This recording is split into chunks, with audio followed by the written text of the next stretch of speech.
Hi everybody, welcome back to chapter 1 where we're talking about functions and their graphs. In this video we deal with 1.2, which has to do with graphs of equations. And the objectives of section 1.2 are to number 1, sketch graphs of equations. 2, identify x and y intercepts. What are they? How can I tell what they are? 3, use symmetry to sketch graphs of equations. 4, write equations of and sketch graphs of circles. And then 5, applications. Okay, so let's get into it. So the graph of an equation. Okay, so before we've done the graph of linear equations, okay, but now we're kind of opening it up. We have used a coordinate system to graphically represent the relationship between the two quantities, right? So if we kept plotting points, we'd eventually get a picture, right? And so a relationship between two quantities it's often expressed as an equation in two variables. So let's say, for example, y equals 7 minus 3x. It's an equation that uses x and y. And in order to pair, let's say whatever letters or whatever, it could be any numbers a, b, that belongs to this is a solution when I substitute in A and I substitute in B and I get a true statement. So let's say, for example, this 1 would be A and this 4 would be B. Is this a solution of y equals 7 minus 3x? Well, let's find out. So y is 4. Remember, the second number is 4, y. So 4 equals 7 minus 3 and then times x. But in this case, x is 1. So 7 minus 3 is 4. Yes, that's true. So this is a solution of this equation. Okay, so we're going to go through that. And what's a graph of an equation? It's a set of all points that are solutions to that equation. So the basic technique is plotting points. You can making a table, right? I've shown you this before. Talked about making a table. How do we do that? So if we can, we isolate one of the variables first. Then we construct a table showing the solution points. Then we put these points in a rectangular coordinate system. So we plot them on the xy graph, right? And then we connect the points. Okay, so when you usually it's y in terms of x. So that's why you want to try to find a range of values. Okay, so let's sketch this graph of y equals negative 3x plus 7. Now, we already know how to sketch this probably because it's y equal mx plus b form, but let's consider the table really quickly. In this case, it's already solved for y, so to construct a table, we need to consider a few points, right? So let's pick at least a range of values for x, plug it into the equation, and get the exact solution for y.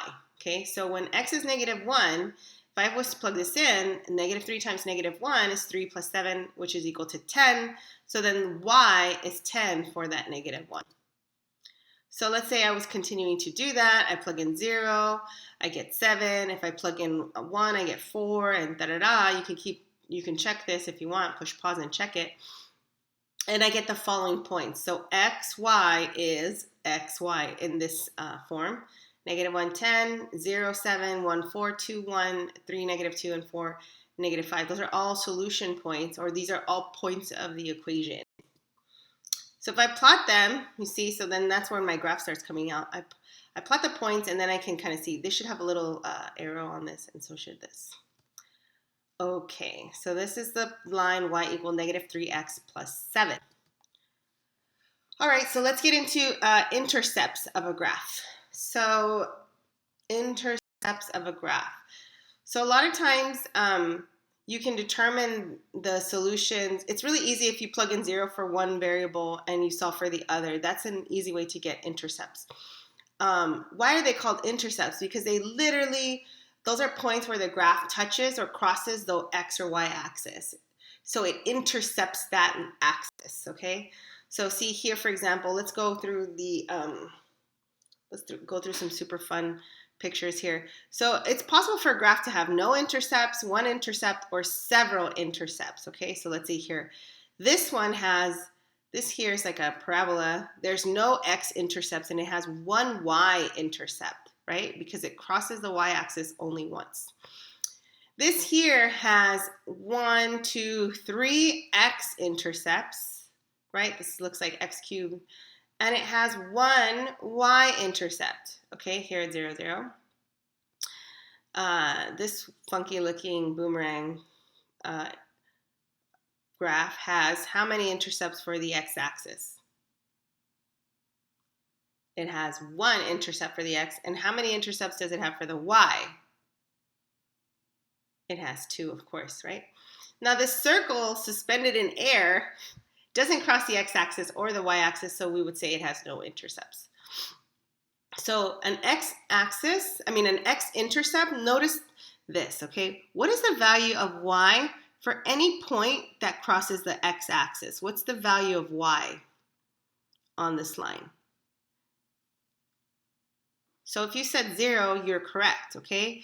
So because literally this is the line y equals 0. That's the x-axis, right? So 0 for y, and then you would get whatever for x. That's the x-intercept. And then similarly for the y-intercept, notice that at any point on the y-axis has a value of 0 for x. So you could write it as 0, comma, and then whatever, wherever it crosses the y-axis. Right, so intercept usually can sometimes texts talk about the x-intercept as the x-coordinate of the point. So they'll just say the number. And some texts use the y-coordinate of the point be0b instead of the actual just point like comma 0. So usually it can refer to either the point or the coordinate. So let's see here. To find x-intercepts, let y be 0, solve for x. Yep. And then to find y-intercepts, let x be 0, and we solve the equation for y. Not too bad. All right, let's do one. So let's say we find the x-intercepts of the graph. Y is equal to, and then this is x cubed minus 4x. If we want to find the x-intercepts, we let y equal 0. Okay? So if y equals 0, we get the quantity 0 is equal to the equation 0 equals x cubed minus 4x. Now, how do I solve this? Remember, we could do we can factor, yeah? We factor out an x, we get a difference of squares here, x squared minus 4, right? And this goes in, reduces to x plus 2, x minus 2. So what are the solutions? So by zero product property, x could be 0. That makes this whole thing 0, the right-hand side. And if x is 2 or negative 2, that makes this part 0. So you have 3 x-intercepts. You have 0, 0, 2, 0, and negative 2, 0. And they're right here on the graph. So if I want to do y-intercept, I let x equal 0, but there's only 1, right? So if I let x be 0, the whole thing turns into 0. So there it is right here, the origin. Okay, so symmetry. Graphs of equations can be symmetrical with respect to one of the axes or respect to the origin, okay? So when you say, oh, this is symmetric across the x-axis or symmetric with respect to the x-axis, that literally means that if I was to take the x-axis and I folded like the plane, if I imagined that this was a piece of paper, right, and I took it along the x-axis and I folded it, the graph would immediately be on top of itself, right? It would exactly be connecting. You can also think of this like as a mirror. They have a point this distance away. It's still also this distance away, and so on. So so similarly for the y-axis, if you were to take the XY plane as a piece of paper and we were to fold it vertically, right, along the y-axis, then it would be exactly on top of itself. The line would be exactly on top of itself. So one good way to think about it too is they're equidistant from the y-axis, okay? So this right here is x away. This point right here is also x distance away, but just in the negative direction, okay? Now, when you do symmetric with respect to origin, it's as if you folded the paper x across the x-axis and the y-axis. So if you folded it going this way horizontally and you folded it again across the y, you would get matching points. Okay, so that's kind of that's symmetrical with respect to the origin. So it would be, let's say this was a 5, so it would be down here, and then it would be over here again. Okay, so it's useful, it's helpful, because we only need that many solution points to sketch the graph. We only need like one quadrant's worth, or 2 quadrants worth. So there's 3 types of symmetry, like we said. We have a graph is symmetric with respect to the x-axis if for every point xy that's on the graph, the point x comma negative y is also on the graph. So let's say, for instance, the point 1 comma 2 is on the graph, then the point 1 comma negative 2 will also be on the graph, okay? Now, a graph is symmetric with respect to the y-axis if for every point xy on the graph, negative x comma y is also on the graph. So again, so if let's say you had point 3 comma 4, then the point, if you say, okay, this graph is symmetric with respect to the y-axis, the point negative 3 comma negative 4 will also be on the graph. And then finally, a graph is symmetric with respect to the origin if for every xy that you have on the graph, the negative of x and the negative of y is also on the graph. So if we had point 2 comma 7, then negative 2 comma negative 7 will also be on the graph. Okay, so we can conclude that the graph of x squared minus 2 is symmetric with respect to the y-axis because the point negative xy is also on the graph of x squared minus 2. So, yeah, you can do that. Also because it's a parabola. Parabolas are have symmetry through their center. So let's say I was to create a table and I plug in negative 3, negative 2, negative 1, 1, 2, 3 in for x. The corresponding y's that I would get would be 7, 2, negative 1, 2, 7. So you see how they're exactly the same? So you have here negative 3, 7, 3, 7, negative 2, 2, 2, 2, right? Negative 1, and 1, negative 1. So it's symmetrical with respect to the y-axis. So here's an easy way to tell. Algebraic tests for symmetry, okay? So how can I tell if something has symmetry? Well, pretty easy. If you want to, you do this by substitution and then seeing your result. Okay, so the graph of an equation is symmetric with respect to the x-axis if I was to replace a y with negative y. Okay, so instead of y, if I plug in a negative y and I get the exact same equation back, that means it's symmetric with respect to the x-axis.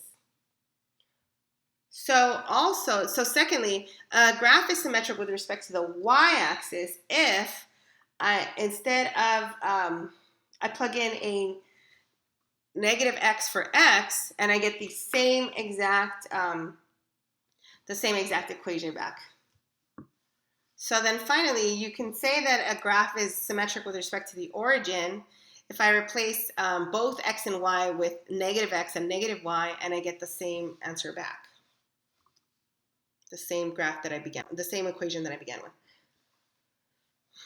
Okay, so let's do this absolute value function here. Graph of y is equal to the absolute value of x minus 1. Okay, this equation, if I was to plug in all the symmetry tests, it would fail. It. So it's not symmetric with respect to either axis or the origin. Okay, and we know that the absolute value bars mean that y is always non-negative. It changes every value that's in here to a positive value. So then, how would we graph this? This graph doesn't have symmetry with respect to the axis. I mean, in fact, it does have symmetry, but not with respect to either axis here. So we just do a chart. So let's start with negative 2. We plug in negative 2, negative 1, 0, 1, 2, 3, and 4. So you can do this. If x is negative 2, negative 2 minus 1 is negative 3. but the absolute value of -3 is +3, okay? So then you have here 1, and then that's 2, you get 2 back, 0, you get 1 back, 1, you get 0 back, 2, you get 1 back, 3, you get 2 back, and then 4, you get 3 back. So here are the points that you have, and if you plot the points, it looks like a V, all right? So where's the x-intercept? So x is equal to 0 when y is 1, right? So when x is 0, y is 1. And then when x is 1, y is 0. So then you have 0, 1 is the y-intercept, and x-intercept is 1, 0. All right, circled, my fave. Let me go back to that. Okay, so anyway, so let's say you have here a point xy is a circle if and only if the distance from the center hk is r. So if I was to do that, the distance from the center to a point xy in the circle is shown with this this equation. If I plug it into the distance formula, this is an equation that represents that. And if I square both sides, we get what's called the standard form of the equation of a circle. So pretty exciting. So you have here the standard form of an equation of a circle is, in parentheses, you have x minus h squared plus y minus k squared is equal to r squared. So this hk represents the center of the circle, and this r is the radius. So you can see that the standard form of the circle with the center of the origin, if hk was 0, so if h was 0 and if y was 0, h was 0 and k was 0, sorry, then you would get here x squared plus y squared is equal to r squared, which is a circle with center at the origin. Okay, so let's do an example here. So what if we wanted to write the equation of a circle? Well, if you know the formula, it's really not that challenging here. Okay, so let's say we have this really cool picture. The center is at -1, 2, and the point 3, 4 lies on it. Okay, so let's see if we can find the standard form of the equation of the circle. Okay, so hint, hint, this is h and this is k, yeah? So here's the form of a circle. So remember the radius, this is the form in terms of the radius, right? So the radius is the distance from the center to the point on the circle. So these are these 2 points. So basically just use distance formula to find the radius, okay? So this could be x right here. This is x and this is y. And remember, we already said that this was h and that this was k. So we're just plugging it into the formula. Okay, 3 plus 1 is 4, 4 minus 2 is 2. We square these and we take the square root of that, of the sum, which is 20.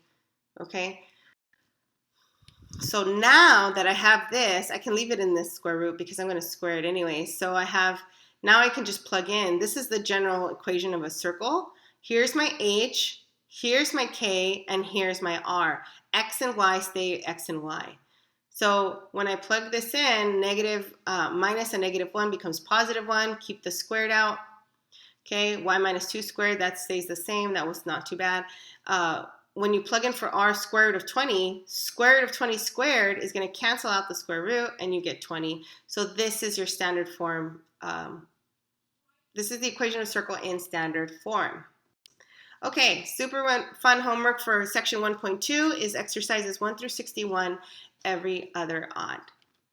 Okay, so that's it for 1.2, and I will see you on the next video. Good luck.